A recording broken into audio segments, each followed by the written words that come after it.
Jadi secara teoritis kalau tidak ada yang balelo seperti Nasdem ini, maka selesai presidential election kita. Akan ada dua calon, dan kalau kita letakkan pada konteks saat ini, dua calon itu bernama Ganjar Pranowo dan Prabowo Subianto. Dan fortunately bagi istana dua-duanya di-endorse, ya kira-kira begitu ya. Jadi kalau misalnya PK ini sukses, dan untuk sukses itu semudah membalikkan telapak tangan. Karena hukum itu kalau sudah masuk wilayah politik, apapun bisa dia. Tiba-tiba kita tahu pendaftaran itu tanggal 7 sampai 13 September, ya kan? Nanti diintip sama dia, kira-kira kapan koalisi Anies ini mau daftar, ya? Paling aman adalah putusan itu ya tanggal 7 pagi aja baru diputuskan, kan? Begitu mau pendaftaran nggak sah sudah. Iya kan? Nah ini menurut saya bahaya. Jadi politik kita politik uncertainty, nggak ada kejelasan.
Assalamualaikum warahmatullahi wabarakatuh. Keren caras. Gara-gara saya suka ngomong keren caras, saya tidak dipercaya lagi sebagai ahli hukum tata negara. Jadi dipercaya sebagai praktisi dan YouTuber, ya. Itu. Banyak hal ya yang bisa kita share dalam kesempatan ini, dan banyak angle ya. Tapi saya ingin, nggak tahu sudah disinggung oleh Denny atau enggak tadi ya, saya nggak mendengar soalnya. Saya ingin memulai dari satu isu tentang presidential threshold ya. Ini kan awalnya penyakit demokrasi kita, terutama presidential election ini adalah adanya ketentuan presidential threshold. 20% kursi atau 25% suara. Nah, orang lupa bahwa presidential threshold itu sesungguhnya sudah diterapkan sejak pemilu atau pilpres pertama tahun 2004. Hanya pada waktu itu thresholdnya itu menggunakan pasal peralihan. Jadi menggunakan pasal peralihan 3% kursi atau 5% suara. Akibatnya tokoh-tokoh politik dengan partainya sendiri bisa maju. Yang 7% Demokrat maju, Amin Rais maju, kemudian Yusuf Kala SBY dengan Yusuf Kala, kemudian Wiranto yang dari Golkar maju, alhasil ada 5 calon. Kemudian pada tahun 2009 threshold ini mau ditingkatkan oleh waktu itu Golkar dan PDIP. Golkar dan PDIP menginginkan, bahkan saya ingat almarhum Ferry Mursyid Baldan sebagai ketua tim Undang-Undang Pilpres, RUU Pilpres yang kemudian menjadi Undang-Undang nomor tahun 2009 itu ya, tahun 2008, Undang-Undang nomor berapa ya waktu itu ya, yang jelas menjadi Undang-Undang tahun 2008 itu menaikkan threshold itu menjadi bahkan 35% katanya. Alasannya legitimasi, bahwa kalau dia terpilih akan punya legitimasi yang tinggi. Saya bilang pada waktu itu kenapa enggak sekalian aja 51%, ya kan? Kalau 51% kan calon tunggal kan, berarti kan threshold 51%. Walaupun putusan MK mengatakan, kan MK selalu menolak itu, kecuali yang terlalu berlebih-lebihan. Kita nggak tahu berlebihan itu seperti apa, kan nggak ada ukurannya juga. Kurang lebih lah kalau kita bicara tentang apa, tentang namanya open legal policy. Nah, tapi akhirnya kan titik komprominya menaikkan threshold semula yang belum pernah dipraktikkan 15% kursi atau 20% suara itu menjadi 20% kursi dan 25% suara. Ternyata tadinya semangat sekali Golkar dan PDIP, ternyata yang bisa lolos dengan threshold seperti itu cuma SBY saja pada Pilpres 2009, karena Demokrat itu memperoleh 26 kursi. Karena pertama kali diterapkan parliamentary threshold. Ada parliamentary threshold yang kemudian membuat partai besar itu punya surplus. Demokrat misalnya 20-an%, 21%, tapi kursinya 26%. Dan kita tahu orang makin cerdas dengan presidential threshold ini. Kecerdasannya itu ditunjukkan pada 2014 dan 2019. Pokoknya semua partai politik dibeli dan menyisakan satu penantang saja. Karena undang-undang pemilu, undang-undang nomor 7 tahun 2017, itu say nothing kalau seandainya tetap satu calon saja. Nggak ada dia sebut akan melawan kotak kosong dan lain sebagainya. Karena walaupun cara berpikir pembentuk undang-undang ini agak jorok, agak jorok ya. Bayangkan nggak joroknya, 270 juta penduduk Indonesia kok dia berpikir bahwa calon itu cuma cukup 2 saja, kan aneh itu kan. Tapi dia tidak sampai hati untuk mengatakan bahwa calon tunggal dengan kotak kosong. Jadi tidak ada aturan seperti itu. Maka bisa diupayakan terus dengan 2 calon, yaitu 2 calon yang di-endorse oleh satu kekuatan. Jadi all Presiden Min, ya kan, karena jamak. Nah, menurut saya itulah yang terjadi ketika partainya Pak Rektor itu direkrut dalam kekuasaan. Masih PAN bukan? Enggak ya? Sudah tobat. Sudah tobat ternyata ya. Jadi PAN direkrut ke dalam kekuasaan. Kenapa? Karena bayangan istana adalah, waduh, pada 2024 kita akan punya presiden orang-orang kita sendiri. Kenapa?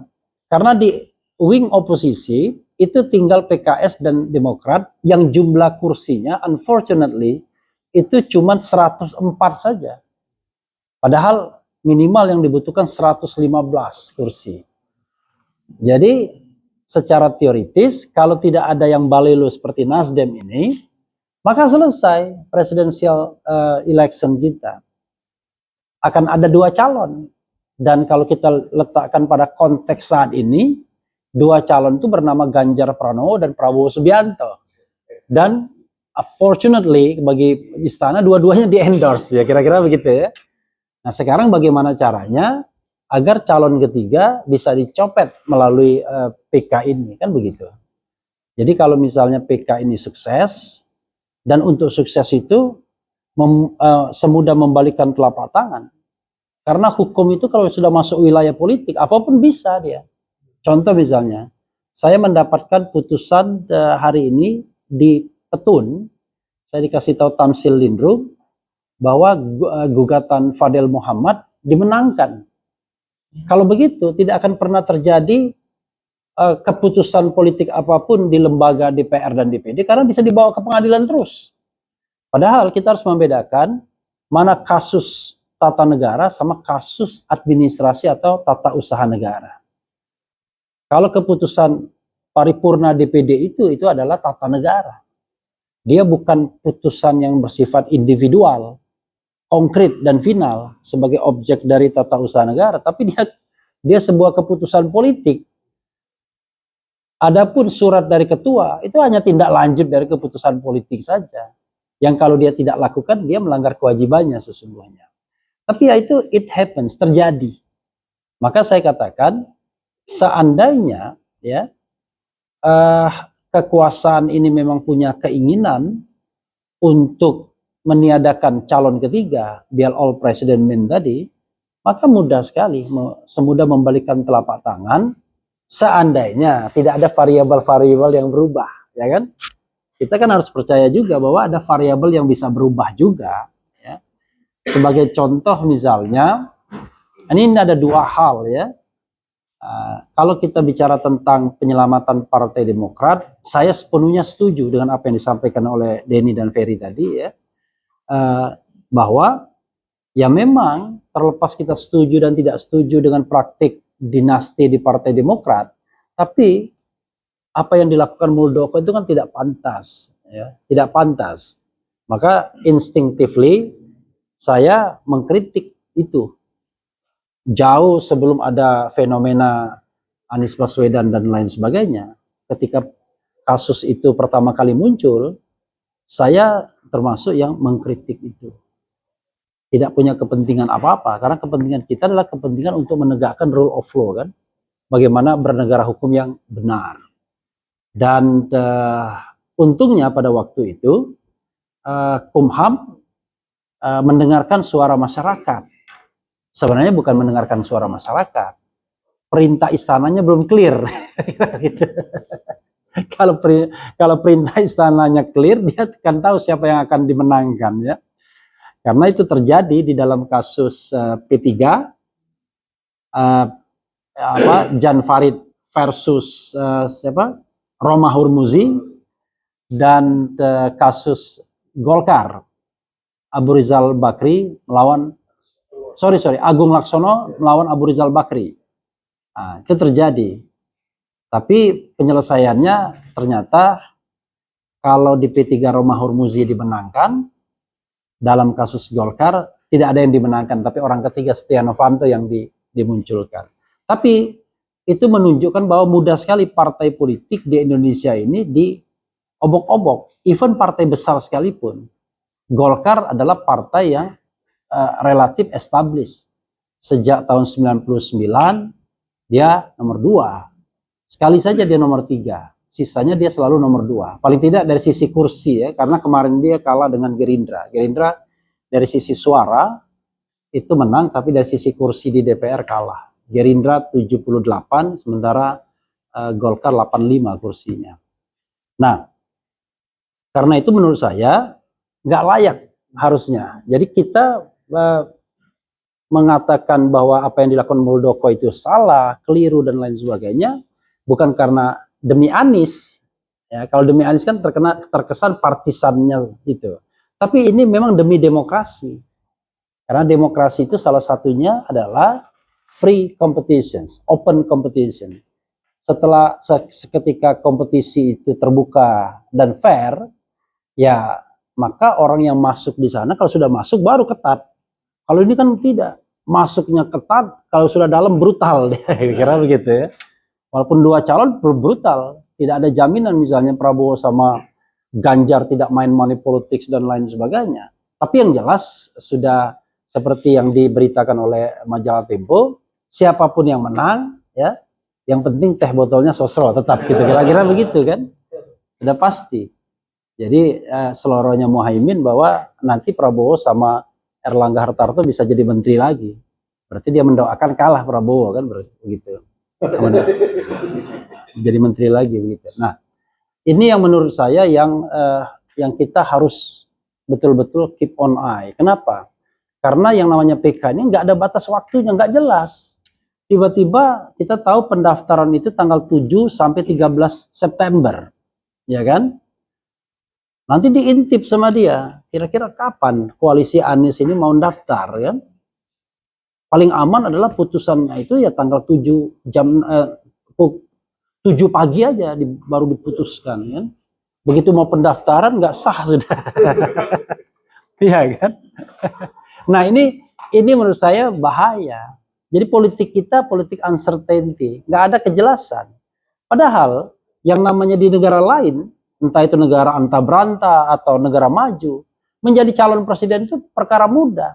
Saya diingatkan teman saya di Amerika, the last election itu, calonnya itu nggak 2, nggak 3, nggak 4.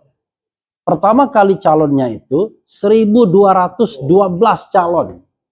Bayangkan, dia ngikutin 212 kayaknya ujungnya ya kan. Gitu. Jadi 1212 calon. Dan siapapun warga negara itu bisa jadi calon presiden. Kalau tidak salah, azasnya cuma domisili ya. Kalau dia tentu warga negara pasti. Usia udah pasti ya. Lahir di sana. Lalu pernah berdomisili kalau tidak. Jadi domisili berapa tahun paling tidak. Nah, itu bisa semua. Anda mau pakai partai politik, boleh. Partai politiknya banyak, enggak dua. Tidak hanya Demokrat Republik, Partai Sosialis Party ada, Federal Party ada, Libertarian Party ada, Green Party ada, Komunis Party ada, kemudian Constitution Party ada, karena mereka menganut demokrasi. Demokrasi itu tidak boleh menghalangi satu stream pemikiran. Tapi ya kita nggak bisa contoh 100% ya, karena kita punya sejarah sendiri tentunya. Nah, tetapi mereka kan paham, kan di situ diatur kalau seandainya kita sudah kampanye di 50 negara bagian atau mengeluarkan berapa uang, kalau nggak salah 5.000 US dollar ya, maka dia wajib mendaftar di Federal Election Commissions. Nah, nggak kayak kita ribet, wah macam-macam. Mereka kan dari awal fundraising, kemudian ini kira-kira nggak didukung ya mundur, gitu ya. Hillary Clinton tidak berkeinginan untuk menjadi calon independen, padahal calon independen itu mudah sekali karena etika politiknya dia jaga, karena dia tahu kalau seandainya dia maju pada waktu ketika Barack Obama menjadi calon presiden melawan John McCain, maka bisa jadi Demokrat kalah sama Republik, makanya dia nggak maju. Padahal kalau dia maju belum tentu kalah. Dan jangan lupa the last election melawan Donald Trump, menangkan Hillary Clinton dari sisi popular vote-nya, tapi kalah electoral college-nya, seperti Al Gore tahun 2000. Jadi karena itu memang perjuangan kita ini adalah bagaimana membangun sistem politik dan demokrasi yang sehat. Jadi sistem politik yang sehat itu adalah yang namanya rekrutmen kepemimpinan itu harus terbuka. Kompetisi itu harus terbuka. Harus ada sirkulasi kepemimpinan yang sehat. Kalau ini kan tidak. Makanya saya katakan di Indonesia belum ada political party. Ya, yang ada adalah perusahaan ya, perusahaan politik ya itu. Kalau perusahaan politik ada. Tapi kalau political party belum ada. Karena political party itu adalah fungsi utamanya adalah bagaimana rekrutmen kepemimpinan. Jadi kalau misalnya teman Ferry tadi 29 tahun tidak berganti, berarti gagal partai itu dalam melakukan regenerasi kan berarti kan? Saya tuh bingung Bang Deddy sebut teman saya. Oh. Siapa? Tapi saya kaget sama Ferry. Ternyata lama nggak bertemu tambah pinter dia. Saya cuma menang tua doang. Nah, ke depan ya kita kan harus main jangka pendek dan jangka panjang. Jangka pendek ini adalah ya kita harus terus menyuarakan agar Mahkamah Agung tidak mengabulkan PK. Itu as simple as that. Begitu kita. Jangan sampai kita menjadi juristokrasi. Juristokrasi itu electionnya demokrasinya ditentukan oleh para yuris saja. Kan parah nantinya. Jadi kita harus betul-betul berdemokrasi karena konstitusi kita mengatakan kita negara demokrasi bukan negara juristokrasi. Memang ada juga rule of law. Jadi kita constitutional demokrasi. Jadi demokrasi yang berdasarkan konstitusi, tetapi bukan hanya para hakim saja yang menuliskan demokrasi. Nah, yang menengah adalah kita berharap bahwa ya ada yang namanya genuine presidential election. Kalau yang bertanding cuma Ganjar versus Prabowo, ya nggak menarik kan kira-kira begitu ya. Kalau ada Anies, menarik lah, walaupun Anies dikeroyok udah pasti ya kan. Apalagi kalau Erlangga berani, tiba-tiba Erlangga berpasangan sama Zulkifli Hasan jadi calon keempat, cukup itu kursinya, cukup. Karena Golkar 85, kemudian PAN 44 itu cukup, ya kan. 85, 44 itu lebih dari 115. Jadi bisa 4 calon. Walaupun tidak menang seperti Hamzahas dan Agung Gumelar, tapi paling tidak kan kotel efeknya masih ada lah untuk Golkar, untuk kemudian Partai Amanat Nasional, asal memang praktek kontrol terhadap pasien rawat jalan KPK itu memang tidak diaktifkan. Ya, kalau diaktifkan ya susah, memang nggak akan berani ya. Termasuk juga isu yang mengatakan misalnya yang saya dengar pagi ini, saya bikin kontennya pagi ini bahwa ada kemungkinan yang namanya Golkar itu akan ikut juga ke dalam koalisi perubahan. Wah, kalau begitu nggak non isu lagi dong soal copet mencopet Demokrat. Kita nggak peduli Demokrat mau dicopet apa, enggak begitu. Karena ini kan soal prinsip berdemokrasi kan, prinsip berkonstitusi. Jadi kita ingin bahwa partai ini tidak diganggu karena kurang beradab ya, uncivilized apa yang dilakukan Muldoko.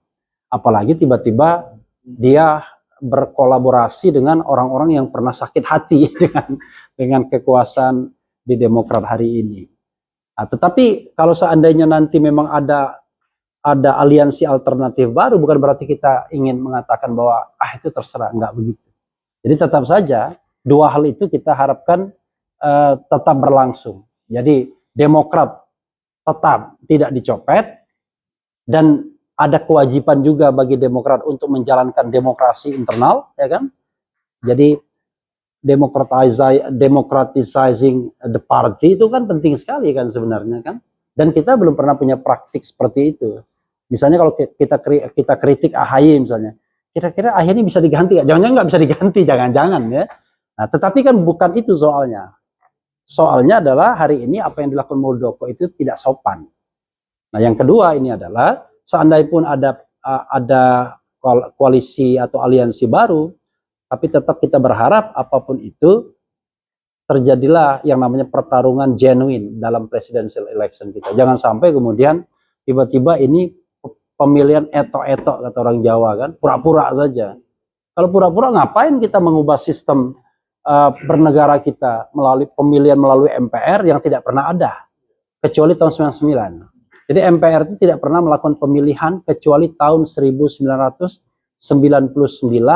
dan 2001 ketika Gus Dur di-impeach dan ada pemilihan wakil presiden karena Megawati naik menjadi presiden. Karena alasan untuk pemilihan langsung ini adalah agar kita memiliki kebebasan, lebih banyak calon yang bisa terhidang di kita, dan kemudian kita juga punya kemewahan untuk menilai mereka. Nah, mudah-mudahan apa yang kita harapkan itu bisa tetap terwujud dan hal yang buruk tidak terjadi. Wassalamualaikum warahmatullahi wabarakatuh.